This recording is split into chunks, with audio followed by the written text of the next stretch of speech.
Bendiciones, mis amados, qué bueno volverles a ver, encantados y felices, con ganas de echar al diablo a patadas de donde esté.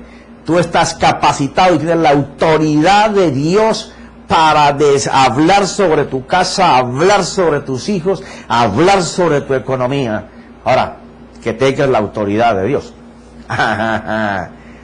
Porque inclusive este país ha caído y seguirá cayendo hasta que no regrese a sus inicios. ¿Cuáles eran sus inicios, profeta? Fácil. Este fue un país constituido por emigrantes cristianos que estaban trabajando el campo, pero tenían en su mano la Biblia. Eran granjeros, ganaderos, agricultores, mineros, pero tenían la Biblia en la mano. Gente que sabía lo que era la oración. Gente que sabía que el hogar y la familia y el vínculo con Dios era lo que daba el éxito, era lo que te daba la idea de oro, era lo que te daba la visión para ir hacia adelante. Y es algo que en este tiempo hemos perdido. Y no solamente en este país de los Estados Unidos, en el mundo entero, en donde primero se levantaron las naciones y fueron prósperas, porque agarraron la mano de Dios. Pudieron conquistar, pudieron bendecir, pudieron ser fuertes, pero se enorgullecieron de lo que tenían. Se elevaron en sus conocimientos más hacia la materia, más hacia lo físico, más hacia cómo seguir haciendo dinero. Y se destruyeron los altares familiares. Se destruyeron aquellos momentos en que se sentaba el padre en la mesa con sus hijos, se oraba y se agradecía al Señor por los alimentos que Él había proveído para la mesa, porque se reconocía que era de la mano de Dios. Cuando se sembraba y se oraba, porque en esas semillas Dios colocara su mano para producir. Y este país producía, y todo lo que hacía era bendecido por Dios. Así se fortaleció esta nación y muchas otras del mundo. Pero ¿qué pasó? El enemigo de nuestras almas comenzó a hacer que el Dios del hombre fuera el dinero, fuera el $100, o en la moneda en donde tú estés. A ese se le comenzó a rendir pleitesía y se abandonó el servicio a Dios en la casa. Cuando las familias se levantaban y oraban al Señor, cuando iban en el camino y todavía los padres o las madres hablaban con los hijos del servicio de la noche anterior. ¿Te acuerdas lo que dijo el Señor en la boca del pastor? ¿Te acuerdas de esa sanidad? ¿Te acuerdas de esta experiencia y otra experiencia? Y no se contaban sino los testimonios de Dios. Y cuando la familia de Dios está llena del Señor, no le queda espacio para hacer otras cosas diferentes que no sean las cosas de Dios. Y por cuanto todos caminaban en el propósito de Dios, en la carrera de Dios, en el destino de Dios, hablando de las maravillas y los testimonios que Dios daba y hacía, fueron prosperados y abundaron en todo.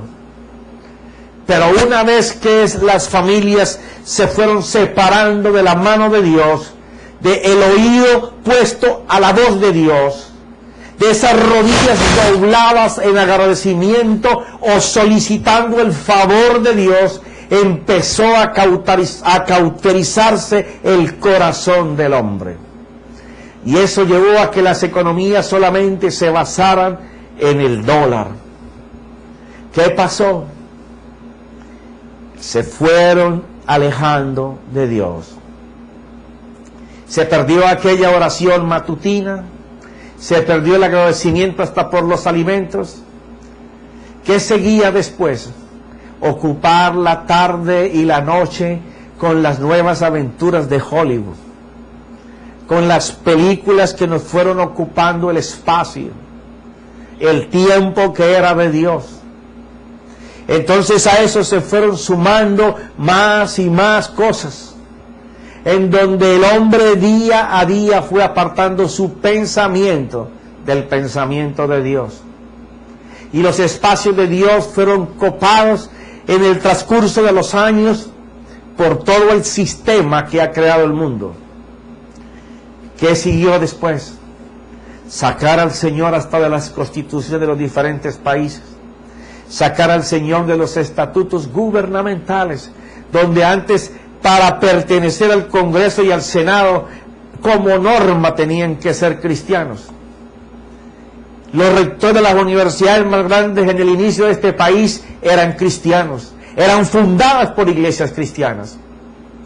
¿Qué pasó luego? Todos fueron cambiando, le fueron entregando constantemente los poderes de Dios y que Dios hacía y daba en los hombres, fueron ido entregando al sistema del mundo. Salió la oración del Congreso, salió la oración de todas las cámaras, salió la oración de los gobernadores, del presidente, en donde sus asesores eran hombres cristianos que hablaban bajo el principio de Dios y la norma de Dios. ¿Qué siguió después? Las cortes desecharon toda palabra de oración y agradecimiento al Señor. Después salió de las escuelas. Entonces ya los niños no oran, es prohibido orar. Comenzaron a darle un sentido diferente a las enmiendas en lo que era libertad. Entonces, si eso es lo que la nación manda hacer, eso es lo que se difunde por la radio, por la prensa, por la televisión, por el internet, ¿qué tú crees que hacen las familias? Apartarse más y más de Dios. Entonces, ¿qué hacemos nosotros los ministros? ¿Estamos nosotros llevando a la iglesia, enseñándole que nos estamos apartando de Dios? Porque no estamos estableciendo la diaria comunicación con Él. ¿No decía acaso el Señor en la Biblia, allá en los principios, y lo mantuvo por siempre, que nosotros habláramos con nuestra familia en la mañana, en la tarde, en la noche, a toda hora que estuviéramos hablando de Él, contando los testimonios de lo que Dios hace? ¿Qué pasó? Nos alejamos de eso. Y entonces nosotros los ministros queremos es que las personas vayan a la iglesia, aumente el número en la iglesia, pero no les estamos enseñando cómo ellos depender de Dios. Y no les enseñamos sino a ser dependientes de nosotros. Y queremos que vayan hasta los 7 días a la semana. Pero no les estamos enseñando el comportamiento constante con Dios. ¿Qué hacen las personas que nos escuchan después de que terminamos y se cierran las puertas de la iglesia? Ocupan su mente en el Señor. Y tú me dirás que eso es responsabilidad de cada familia. No, pero es que te tengo una mala noticia. Ni nosotros los ministros a veces tenemos un hogar familiar. No tenemos un altar familiar. No digo todos. Conozco a muchos que sí lo tienen, que sí lo hacen. Por eso miramos hijos de ministros que no quieren servir en el Evangelio. Porque nunca vieron a su papá, que es ministro, sentar a los hijos para hacer un servicio en la casa. Lo vieron en la iglesia, pero también conocen a ese ministro en la casa, porque la conciencia de un ministro son sus hijos, igual que un padre. ¿Cómo le vamos a pedir a un padre de familia que tenga un altar en su casa cuando nosotros mismos, que no lo tenemos, no se lo podemos inculcar? No podemos estar constantemente diciéndole: hijo, tienes que tener un altar familiar. Profeta, ¿y qué edad tener un altar familiar? Bueno, tener un altar familiar te hace de que tú constantemente estés en un continuo presentar a Dios de un alma avivada. Porque las faltas que se cometieron ahí en el altar familiar, todo el mundo las va confesando. Si tú las confiesas, tu esposa las confiesa, tus hijos las confiesan. Y entonces constantemente tú estás en arrepentimiento de lo que hiciste mal. Estás caminando a diario buscando la santidad de Dios. Estás buscando a diario la presencia de Dios, el fuego de Dios. porque tu mente no va a estar ocupada en otra cosa, sino en las cosas de Él. Eso que se ha perdido es lo que ha llevado al mundo a donde el mundo está. Y porque ahora mismo la gente que es cristiana piensan que la oración a Dios o si hacen un altar es de 5 o 10 minutos. Es que no podemos hacer más por el trabajo que hacemos y todo lo que hacemos. No, no es que no puedas hacer porque no tengas tiempo para Dios. Mira en qué inviertes tu tiempo y verás que sí podrías tener media hora con tu familia para sentar a hacer un altar familiar. Sí, pero es que el uno estudia, el otro va a la universidad, el uno trabaja y sacará siempre disculpas para no hacerlo. Tú tienes que empezar explicándole a tus hijos, sobre todo si ya son adolescentes o ya son jóvenes que están pronto a partir de tu casa a formar sus propios hogares, que si no lo has hecho tienes que reconocer delante de ellos que lo has hecho mal y arrepentirte. Pero lo importante es explicarles el motivo por el cual el altar familiar es importante, porque nosotros dependemos de papá. ¿Cómo es eso? Muy fácil. Mira, Mateo capítulo 6. Vamos a ir como el Señor nos vaya llevando. Mira.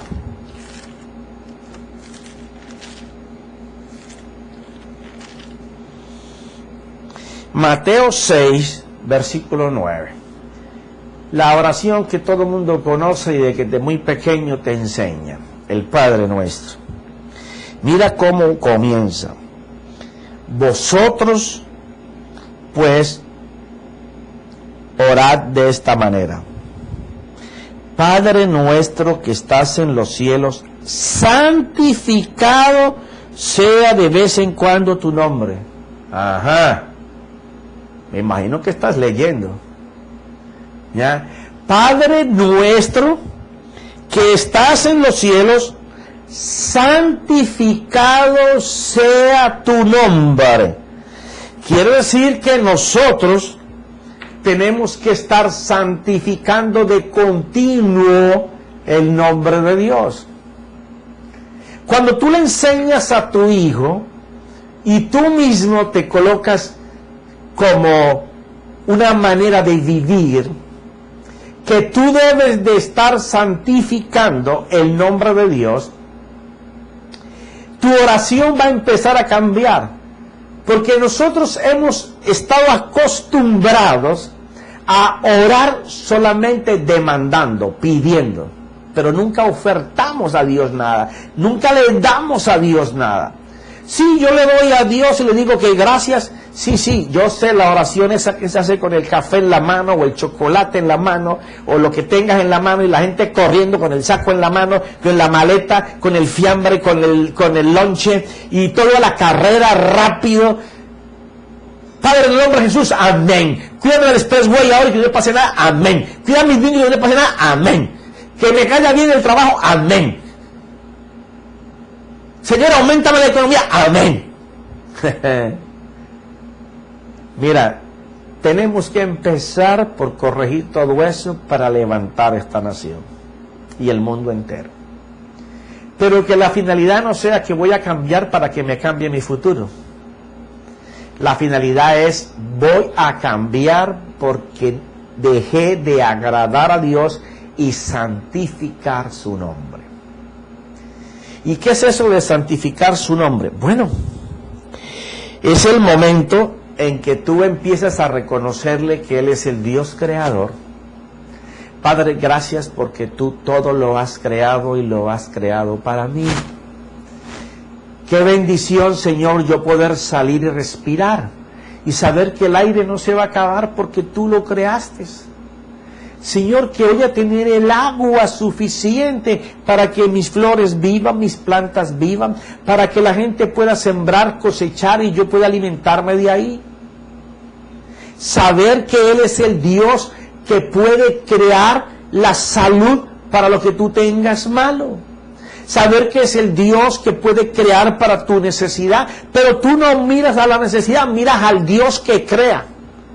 Padre, te santifico porque tú eres el Dios que crea.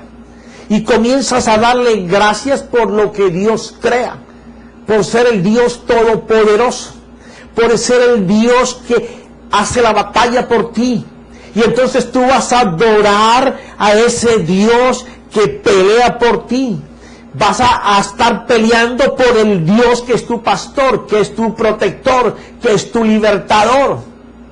El que va y coloca la bandera antes de que tú llegues y dice, yo ya gané por ti. A ese Dios que nos provee y nos lleva a abundancia. Pero estamos dándole gracias a ese nombre, a esa adoración a lo que es Dios. Padre, gracias porque nos diste un nombre que es sobre todo nombre y que es Jesús. O sea, vamos a adorar lo que Dios es. Cuando nosotros tenemos ya una diferente manera de ver cómo va a ser nuestro altar, que no va a ser para pedir y para quejarnos, sino para agradecer a Dios por lo que Él es, santificar su nombre, lo que Él es para nosotros. Cuando tú estás agradecido con Dios, entonces tú no vas a tener una oración de 2 o 3 minutos y te vas a morir y se acabó. No, tú ahora vas a hablar a Dios de Él. Porque lo que necesitamos es que el reino de Dios se establezca en nosotros para que Dios se pueda mostrar, para que volvamos a caminar contando los testimonios de las cosas que Dios hace. Y que cuando tú digas que Él es el Dios que te liberta, tú puedas acompañar lo que estás diciendo con testimonios de liberación que Dios ha hecho en diferentes áreas, contigo o con otras personas. Entonces el reino de Dios se estará estableciendo. Entonces desearemos sin tener que esforzarnos a hacer la voluntad de Dios. Porque cuando nosotros decimos que hágase tu voluntad, quiere decir, mira, este es un año en que todo el mundo desde que empezó ha hablado de que el número 8 es el número de nuevos comienzos. Sí. Pero no han dicho la profundidad de nuevos comienzos. Nuevos comienzos quiere decir lo siguiente, hijo. Si hay un nuevo comienzo, es porque tú empezaste algo, fallaste, y entonces vas a empezar de nuevo. Pero ese empezar de nuevo, ese nuevo comienzo, es lo que no se está haciendo bien. Porque es un nuevo comienzo de la mano de Dios. La gente pensó que el nuevo comienzo es que yo voy a empezar a hacer las cosas nuevamente y Dios me va a bendecir en ellas. No. Nuevo comienzo es empezar en donde yo estoy, haciendo lo que estoy haciendo, pero de la mano de Dios. Ese sí es un nuevo comienzo. Quiere decir que ya estamos entregando parte de nosotros para que la voluntad de Dios de establecer el reino en mí se cumpla, por cuanto yo he empezado reconociendo y adorando a ese Dios. Entonces ahí sí va a ser un nuevo comienzo, porque yo voluntariamente, deliberadamente, le estoy diciendo al Señor, mira Señor, yo empecé, pero veo que todo está mal. Quiero empezar de nuevo, pero esta vez quiero empezar de tu mano. Quiero nutrirme de ti, Señor. Quiero alimentarme de ti. Quiero que ese Dios que me alimenta de su pecho me sostenga ahí, para que yo, todo lo que yo me nutra, sea del pecho de Dios, del corazón de Dios, del pensamiento de Dios. Ese sí es un nuevo comienzo. Ese es un comenzar de la mano de Dios. Un comenzar como lo hacían los antiguos en este país, de la mano de Dios, Con una trabajaban y con la otra miraban la Biblia. Es una alegoría para decirte que el tiempo de ellos estaba en el trabajo y estaba en Dios. Pues hay algo importante que la gente piensa y hace en esta época. Déjame tomar agua, porque es que para lo que vamos está fuerte. No conozco a la primera persona que trabajando 40 años sea rico, o que sea próspero o en abundancia. Tampoco conozco a alguien que sea esclavo del trabajo y disfrute la vida, porque muchos de ellos lo único que tienen es dinero. Son unos pobres ricos, no disfrutan de nada.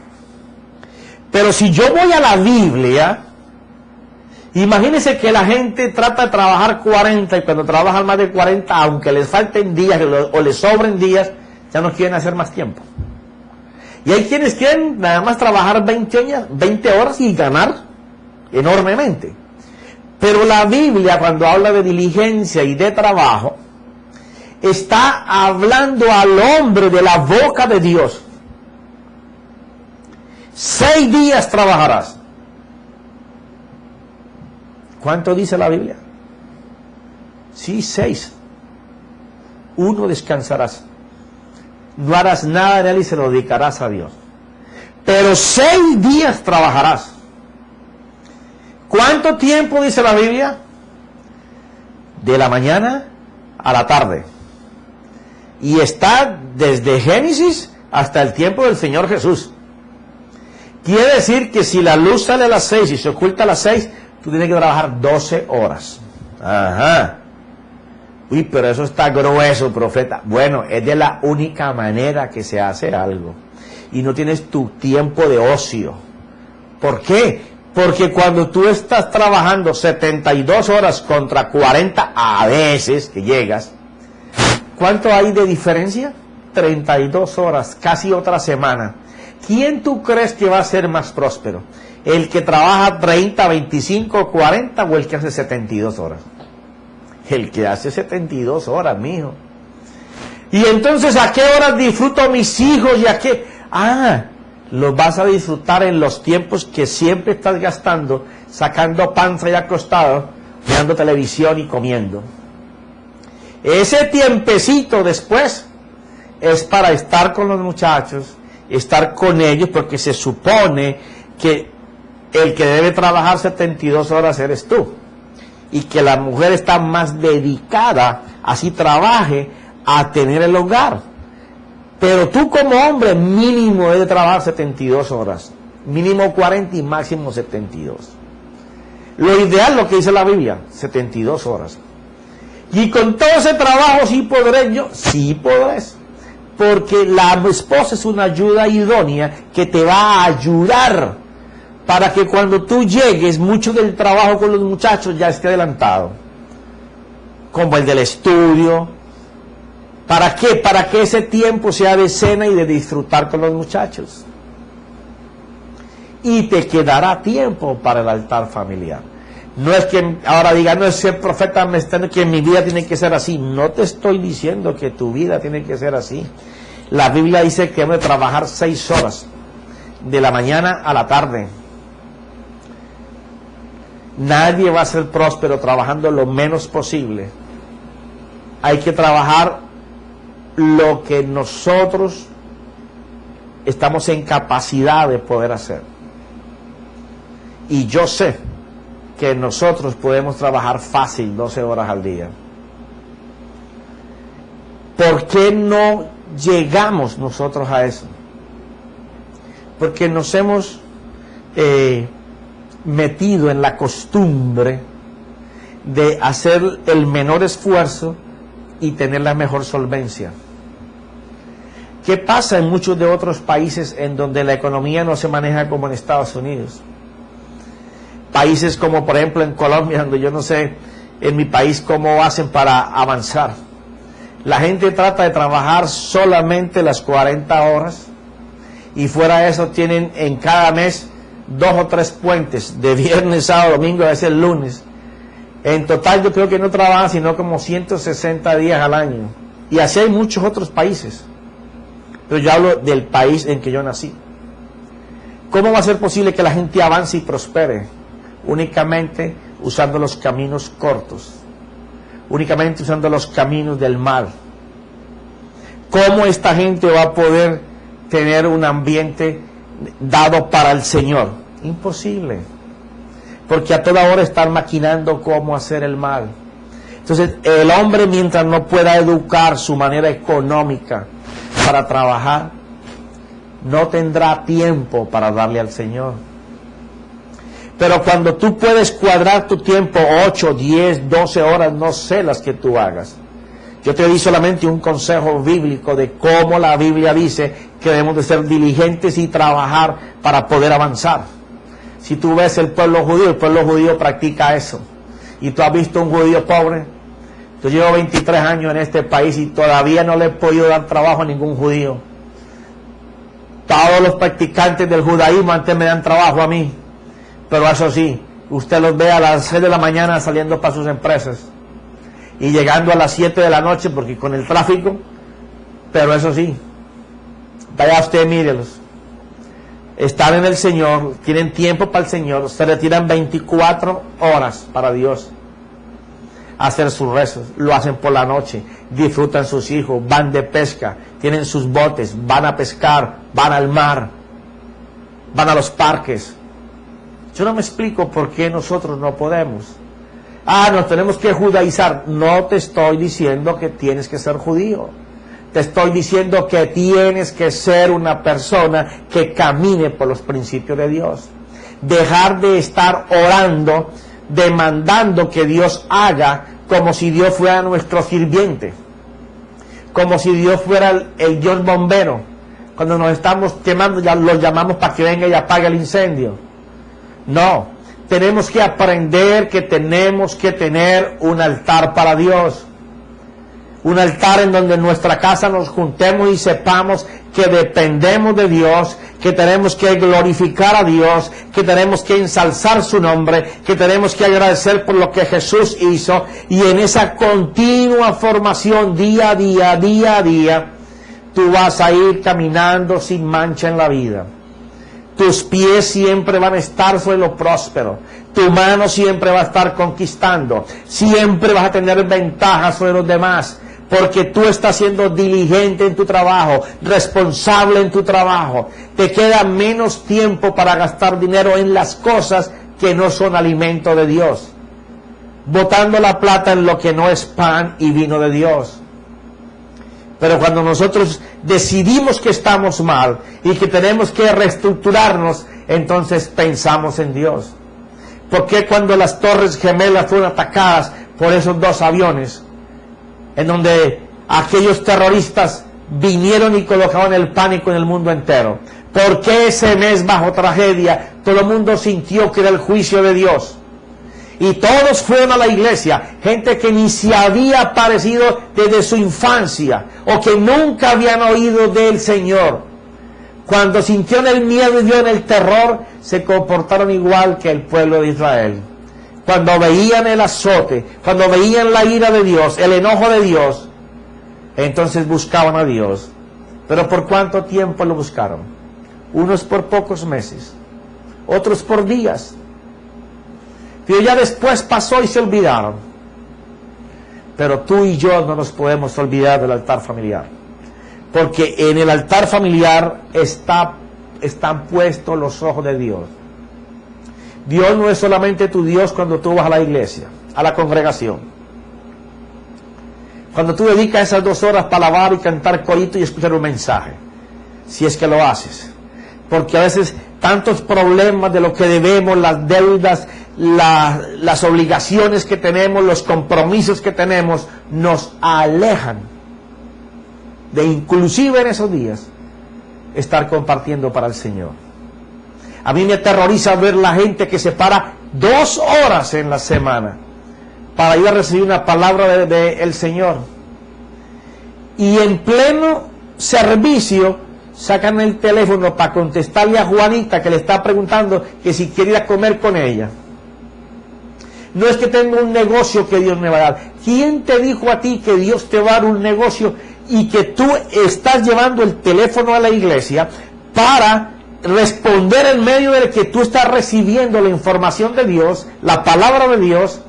Dios va a cortar el mensaje, lo que te está diciendo, para que tú atiendas una llamada. Ni siquiera allí puedes formar el altar de Dios.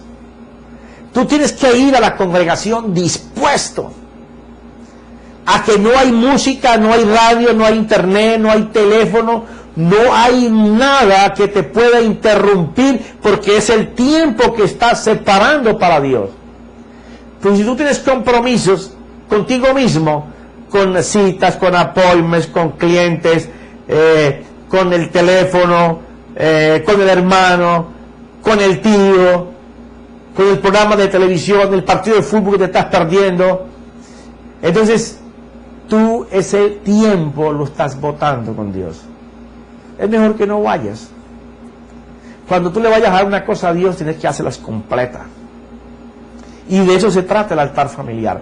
Tengo unos conceptos aquí. Déjame decirte, mi vida cambió muchísimo en el año 1995, en una cruzada de Palau, en donde un pastor de Estados Unidos, pero que hacía 35 años vivía en Argentina, Milton Poppy, comenzó a hablar sobre el altar familiar y cómo eso revolucionaba completamente todo. Bueno, a mí me revolucionó completamente. Desde el año 1995 yo he hablado varias veces sobre el altar familiar. Y sé que tú lo empiezas y se derrama la bendición sobre tu casa. Pero es algo impresionante. A lo mejor a donde tú vayas a escuchar los servicios no se derramen todos, pero en tu vida es un derrame. Es un derrame porque tú estás honrando a Dios. Tú estás alabando el nombre de Dios. Tú le dices, Señor, no hay nada más importante que alabar tu nombre. Habrá quienes tendrán que hacer el altar familiar en la noche. Habrá quien lo podrá hacer al mediodía. Pero habrá quien tendrá que madrugar para hacerlo por la mañana. Pero cuando tú empiezas a hacer el altar familiar, no a pedirle a Dios, sino 10 minutos, 15 minutos, 20 minutos, en donde tú derrames tu corazón de agradecimiento al Señor, empiezan bendiciones que tú no puedes parar. Mira esto. No es lo mismo orar por hábito que hacerlo por convicción. No es lo mismo que tú te levantes todos los días a decir, en el nombre de Cristo Jesús, amén. Pida a mis hijos, Señor, y pon tu sangre, no les pase nada, amén. Señor, bendice mi iglesia, amén. O sea, esa cantidad de pedidos, eso no es convicción, eso es un hábito. Es como el que ora por los alimentos, Señor, bendice estos alimentos que estoy comiendo ahora para que no me pase nada y tal. Espérate, si estás en un restaurante, te creo que primero tienes que bendecirlos porque no sabemos quién los compró ni para qué vienen. Una vez que tú los pagues, olvídate, ya es bendición del Señor. Pero cuando tú estás en tu casa, los alimentos que tú pones en tu mesa vinieron por bendición que Dios dio. O sea, cuando tú lo estás bendiciendo, estás diciendo que tú bendices el alimento. Cuando Dios te dio la bendición para que lo pudieras comprar. Ahí es que agradecer a Dios por el momento de compartir con tu familia los alimentos que Dios colocó sobre la mesa. Ya eso no es hábito, ya esto es convicción de que nosotros dependemos de la mano de Dios. La práctica crea el hábito y luego el conocimiento, mas no lo hace así la conciencia cuando el hombre ora con convicción. Esto es tremendo. Cuando tú estás orando de esa manera y de esa forma, lo que se crea es un hábito dentro de ti y siempre repites lo mismo. Mi corazón se duele tanto cuando yo veo que una persona comienza a orar y piensa que porque grita mucho o porque te lee varios pasajes de la Biblia, hay quien ora y parece una predicación, porque comienzan a leer Mateo, Marcos, Timoteo, Apocalipsis, Génesis, Éxodo, bueno, están tratando de impresionar al oyente con lo que están diciendo. Mira, tú no puedes orar como yo oro. Tú mira, yo sí le gasto a esto tiempo para la oración.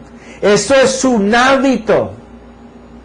Eso no es convicción. Eso está como el que canta y está repitiendo lo que canta Barrientos, lo que canta Marcos Witt, toda esta gente que alaba, que graba gloria a Dios. Yo los escucho, les escojo la música que a mí me gusta y me encanta encerrarme. Aquí en mi propio estudio tengo una parte en donde es mi tiempo de oración y tengo un estudio hecho para escuchar lo que de Dios les ha dado a ellos que a mí me gusta. Pero entonces aquel que está en el coro, que está cantando, se enseña a solamente repetir las canciones.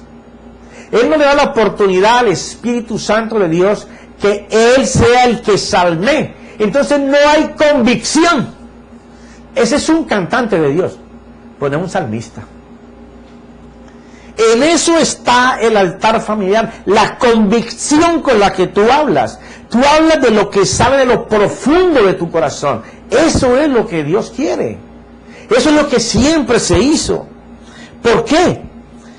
Porque la conciencia, aquel sentimiento interior por el cual nosotros apreciamos nuestras actitudes para poder descifrar el bien y el mal, es el juez que Dios colocó dentro de nosotros para juzgar. Y pensamos que porque hacemos una oración bullosa o porque pegamos gemidos y llevamos a las personas en sentimientos a provocar lágrimas o quejidos, estamos orando para Dios. Una falsa creencia. La oración que de verdad Dios escucha es la que sale del interior del hombre con convicción, con una conciencia limpia delante de Dios y de los hombres, con honestidad de que lo que está saliendo de dentro de tu corazón, perdón, es lo que el Espíritu Santo está colocando para los oyentes a través de ti. Y si estás solo, es lo que el Espíritu Santo está gimiendo en ti para Dios. Tenemos que empezar por ser honestos, tener una conciencia limpia y ser puros y ser rectos para hablar con Dios. Rectos para hablar con Dios. Porque si no somos rectos para hablar con Dios, vamos a estar hablándole a Dios, el que inspiró la Biblia, con pasajes bíblicos, como si Dios se fuera a mover por eso. Y Dios lo que quiere es ver el corazón y la actitud con la que tú estás orando, buscando a Dios. Pero bueno, esto apenas empieza. Estamos calentando los motores en el Espíritu. El campeón de Dios que está dentro de mí va a empezar a tomar sus ejercicios de potencia para en los próximos estar corriendo, porque necesitamos nosotros hacer cambios para que el favor de Dios, la gracia de Dios esté con nosotros, en nosotros y produciendo para todo el que nos ve. Así que en el nombre de Jesús yo te invito a que reflexiones y te invito a que estés en el próximo clip. En el nombre de Jesús, Espíritu Santo, gracias, amén y amén.